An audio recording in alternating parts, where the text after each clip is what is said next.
দর্শক, আমি আজকে আপনাদেরকে এমন একটা জিনিস শেখাবো যেটা অতীতে আপনাদেরকে কেউ শেখায়নি।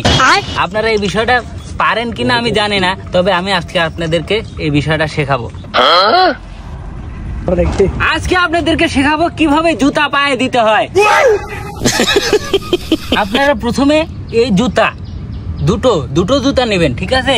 একটা নিলে হবে না, দুটো জুতা এরকম করে সোজাভাবে রাখবেন। এরকম করে রাখলে হবে না। আচ্ছা, আবার হচ্ছে একটা যদি এরকম থাকে তাও হবে না, আপনি পায়ে দিতে পারবেন না। আর আরেকটা কথা বলে রাখি দর্শক, আপনাদেরকে বলছি, আপনাদের হয়তো এই আমি যেগুলো বলছি এগুলো হয়তো আপনাদের মনে নাও থাকতে পারে। ভিডিওটা আপনারা অবশ্যই ডাউনলোড করে রাখবেন অথবা শেয়ার করে রাখবেন, তাহলে ভুলে যাবেন না, পরবর্তীতে দেখে নিতে পারবেন। তো জুতাটা কিভাবে পরতে হয় আমি আজকে আপনাদেরকে দেখাবো। অতীতে কেউ আপনাদেরকে এরকমভাবে দেখায়নি, ঠিক আছে? তো এরকম করে থাকলে হবে না, আবার হচ্ছে এরকম করে থাকলেও হবে না, আবার হচ্ছে এরকম করে থাকলেও হবে না। জুতা এরকম থাকবে, ঠিক আছে? তো জুতাটা একদম এরকম ভাবেই নেবেন।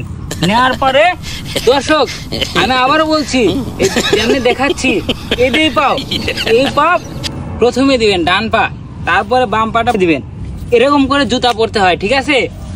এরকম করে আপনারা জুতা পরবেন। আমি জানি না আপনারা জুতা পরতে পারেন কিনা আমি জানি না, তবে এরকম করে পরবেন।